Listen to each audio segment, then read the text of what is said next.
अस्सलामु अलैकुम रहमतुल्लाहि वबरकातुहू।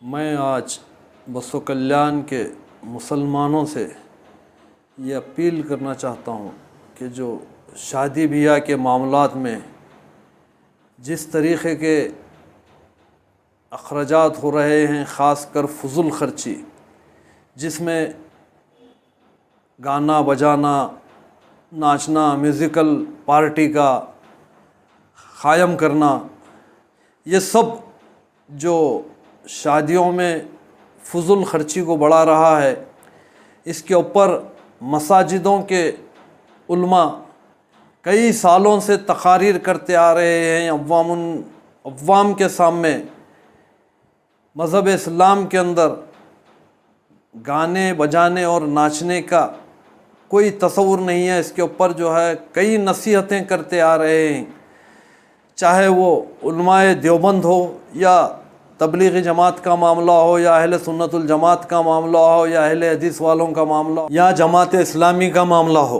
तरीक़त वालों का, खुलफाओं का मामला हो, हर तरफ इस चीज़ को, नाचने गाने बजाने को जो है हराम करार दिया गया। और आज शादियों में इसके तरफ बेइंतहा ख़र्च करके इसके तरफ जो है लोगों का जहन कन्वर्ट किया जा रहा है। नाचने गाने के ऊपर लोगों का जहन जो है लोगों के जहन को जो है मोड़ा जा रहा है। तो मैं बसो कल्याण के उन बड़े बड़े तंजीमों से जो मज़हब के नाम पर क़ायम हुए हैं, उन तंजीमों में ज़िम्मेदार लोगों से अपील कर रहा हूँ कि आप लोग अपने मुक़ाम को समझिए। अल्लाह ताला आपको एक बेहतर मुक़ाम अता किया है, एक बेहतर रुतबा अता किया है। आप अपने उस मुक़ाम को और अपने रुतबे को समझते हुए इन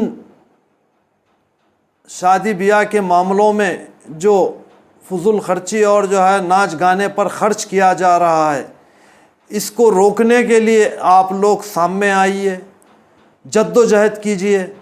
आपकी ज़बान में अल्लाह ताला असर दिया है, आपको रुतबा दिया है, मुक़ाम दिया है।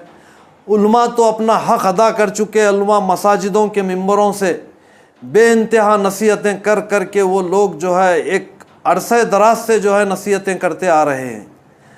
तो आज मिल्लत के अंदर, मिल्लत में रहने वाले उन शख्सियात को सामने आने की ज़रूरत है जो समाज के अंदर अपने आप को ज़िम्मेदार ठहराते हैं, या समाज जिसको बड़े बड़े तंजीमों का, तहरीकों का ज़िम्मेदार बनाया है, वो लोग सामने आकर इन होने वाले बेजा खुराफात को रोकने की पुरज़ोर कोशिश करें और उन फंक्शन हालों पर अपने तहरीकों से, अपने तंजीमों से एक एक लेटर दें कि आपके फंक्शन हाल में होने वाले फंक्शन के अंदर आप फंक्शन हाल बुक करने से पहले पाबंद कीजिए कि यहाँ पर नाच गाना नहीं होगा।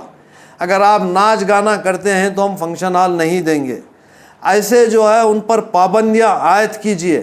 अल्लाह ताला आपको समाज में मुक़ाम अता किया है तो आप अपने उस मुक़ाम का हक़ अदा कीजिए।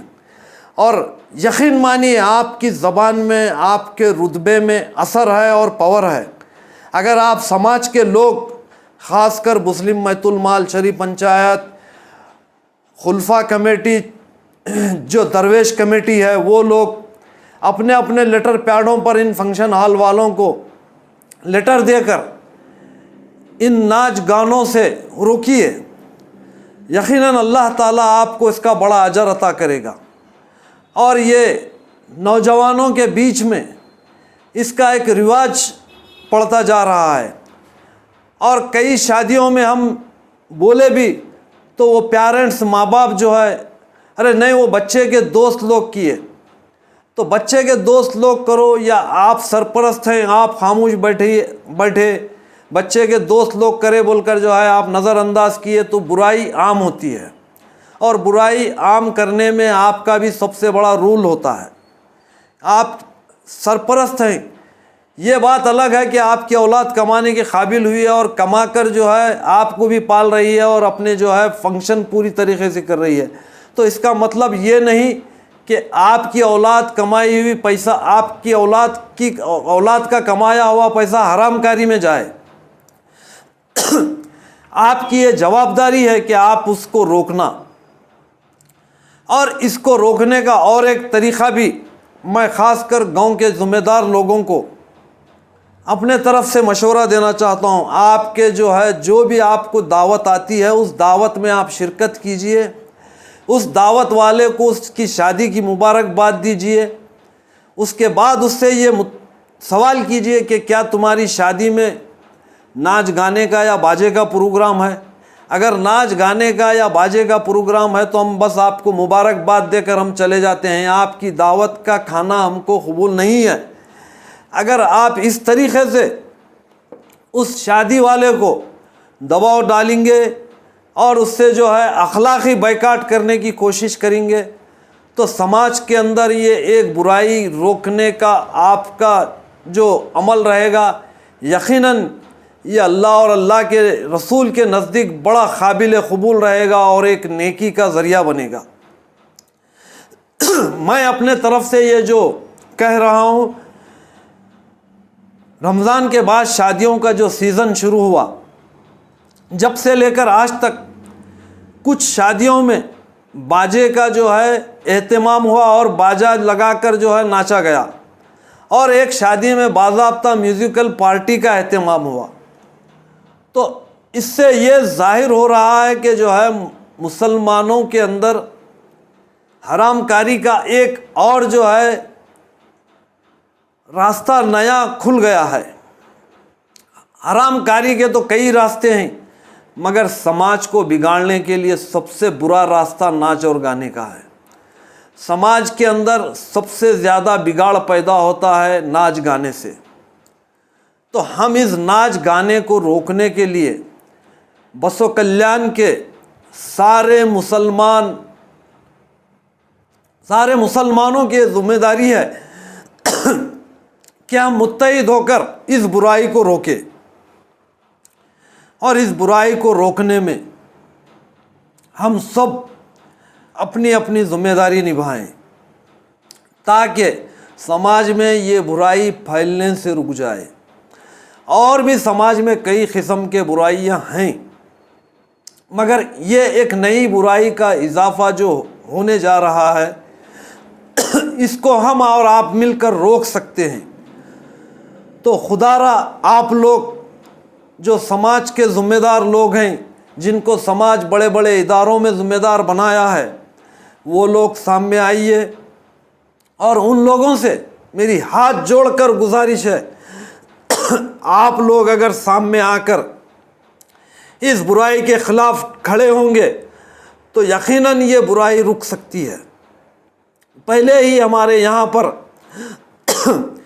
पकवान के नाम पर बेइंतहा ख़र्च हो रहा है। शादी ब्याह में तरीक़ाकार बन गया है, वो बहुत ही बेइंतहा ख़र्च की तरफ जा रहा है, जिसमें आप खाने के नाम पर जहर खा रहे हैं। जहर जो कि टेस्टिंग पाउडर के नाम पर पकाने वाला बावर्ची आपको पूरे मटेरियल के साथ लिखा रहा है, वो एक जहर है। और ऐसा स्लो पॉइज़न है जो आपकी और हमारी ज़िंदगियों को तबाह करके रख देगा। और कई नौजवान जहेज़ के नाम पर तो कुछ नहीं ले रहे, मगर सामने लड़की वालों पर पकवान का जो बोझ डाल रहे हैं, वो बेइंतहा ख़र्च की तरफ जा रहा है। तो आप एक बेहतर काम कर रहे हैं, जो जहेज़ के नाम पर कोई चीज़ हासिल नहीं कर रहे। दूसरा, पकवान के नाम पर वो जहेज़ से जो लिया जाता है, उससे ज़्यादा ख़र्च की तरफ दुल्हन वालों को मुतवज्जा कर रहे हैं और उनके ऊपर एक नया बोझ बढ़ा रहे हैं। तो लिहाजा मेरी नौजवानों से भी ये गुजारिश है कि हमारे आबा व अजदाद जो पकवान किया करते थे, उस पकवान में वो सेहतमंद ज़िंदगी भी थी उसमें, और बेहतर ग़िज़ा भी थी। और आज के पकवान में एक बेइंतहा मुज़ीर खाना है जो सेहत के लिए बेइंतहा नुकसानदेह है। और वक्तिया दस्तरखान की रौनक बन रहा है, मगर सेहत के लिए जहर बन रहा है। तो आप अपनी और अपने दोस्तों की, अपने रिश्तेदारों की और अपने जो है मोहल्ले वालों की और अपनी दावत वालों की सेहत को क्यों ये खाना पकाकर नुकसान पहुंचा रहे हैं। लिहाजा आप जो है नॉर्मली जो जर्नल खाना है उसके तरफ अपने जहन को जो है मुतवज्जे कीजिए, और जो पिछला हमारे गांव का जो है जो रिवाज था उस रिवाज को क़ायम रखिए। और ये फास्ट फूड के नाम पर जो बन रहा है खाना, इससे एहतियात कीजिए। ये बात कहते हुए मैं अपनी बात ख़त्म करता हूँ। अस्सलाम वालेकुम।